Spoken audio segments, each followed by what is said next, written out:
Matthew 17. Well, this is the story of the Transfiguration where Jesus changes form in front of his disciples. He has just finished saying in Matthew 16:27 that he would come in the glory of his Father with his angels, which, when you think about it, that implies, well, three things. He would first have to leave in order to come, and then he would be returning in his glory.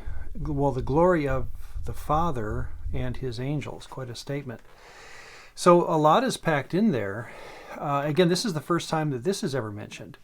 So besides the point about him dying and suffering previously, now he adds this on top of that. So these three disciples are being given, quite the story. How would Jesus leave? Well, one option, when you think about it, would be to leave like Elijah did back in 2 Kings 2, very triumphantly, of course, in a whirlwind and a chariot.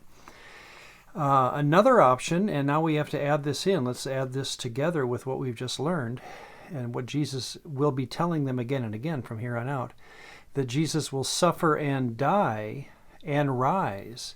So that seems to be the point of how he's going to get from ultimately to come. Now we're putting all the pieces together, how he will also leave. Needless to say, this is just a swirl of information, I'm sure, in the minds of these men. Here's the point that just, strikes me. There is no Old Testament for this. I mean, everything you have here, when you think about it, God will come and God will save his nation. God will redeem his people. Individuals who are loyal will be safe, even saved in some sense from the day of the Lord. That kind of information, again, that's replete in the Old Testament. Then you get this, and this is just so absolutely new that in one sense, Jesus could have pulled out a lectern and an overhead projector and given the men notebooks and pencils and say, let's have a lesson today, but instead we get a living classroom. I mean, this is what happens is going to be the best way to learn something. And so here we go. What does happen? Of course, it says he is transformed. The Greek word metamorpheo, you can tell what that turns into in English.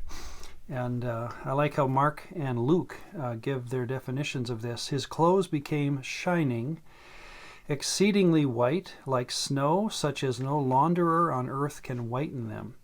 In the Luke account, it says the appearance of his face was altered, and his robe became white and glistening.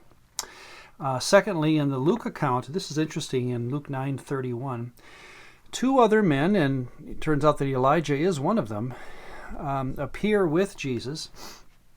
And it says, verse 9:31, they appeared in glory and spoke of Jesus' exodus. Now, that word is used for the word death a couple of times, but it's also used for the word to leave. So Luke is using very carefully the word his departure. And so what happens is these two men talk with Jesus about this event and how this dying and rising was going to work to start this chain reaction then, or the path, the plan of coming back in glory. So that would have been a fascinating conversation. In fact, Luke records it, and you'll read this in a couple of days. Luke records the story as though these men, these disciples, are hearing this conversation go on and on to the point that these men fall asleep. And they wake up and they realize what they've been listening to. So this must have been for some time. Thirdly, again, this is Moses and Elijah.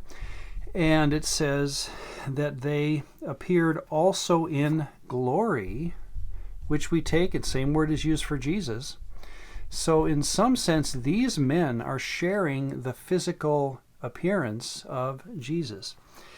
And this, of course, is the next thing that happens, that when these disciples want to honor all three men equally, they're not trying to downplay Jesus. They're simply trying to honor what is going on in front of them for all three men. We hear Yahweh break protocol. He only does this 3 times in Jesus' life, where he speaks audibly from heaven, at his baptism, here, and in John 12. And Yahweh says, "This is my son."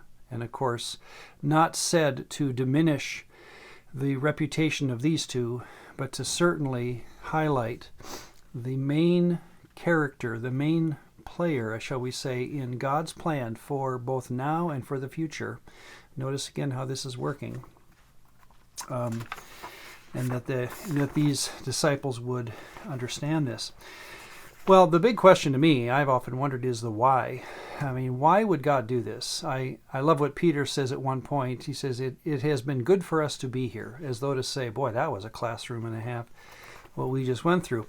But let's just finish this way by thinking the why question, because it is really an odd one-off event in the life of Jesus where he glows, as it were, in front of his disciples. First, I think it's for Jesus' sake. He has just been explaining, and he will from here on out, his death and suffering. We are given the gift of God. Think of this. We are given the gift of not knowing our future. And if we knew the day we would die and how we would die, I mean, I think it would be paralyzing, frankly. Jesus is that person, maybe the lone person in history, who is going to know every step, at least in the major sense of what's going to happen.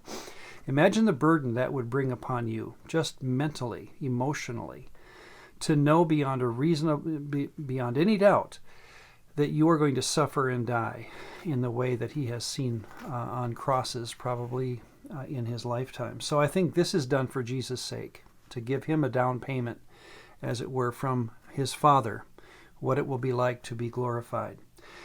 Secondly, I think this was done for the disciples too, because they were being told to pick up their cross and follow this person. So for them to see this, I think, is again reassurance that they are following the right person. And thirdly, it's done for us. This is all recorded again a generation after the event. And so Matthew, Mark, and Luke, all three writers, put this into their story, I think carefully to help us realize, as we look at it now today, that our life, we will have our own version, shall we say, of being glorified in our future state. Maybe not exactly like Moses and Elijah in this story, but certainly in our own way.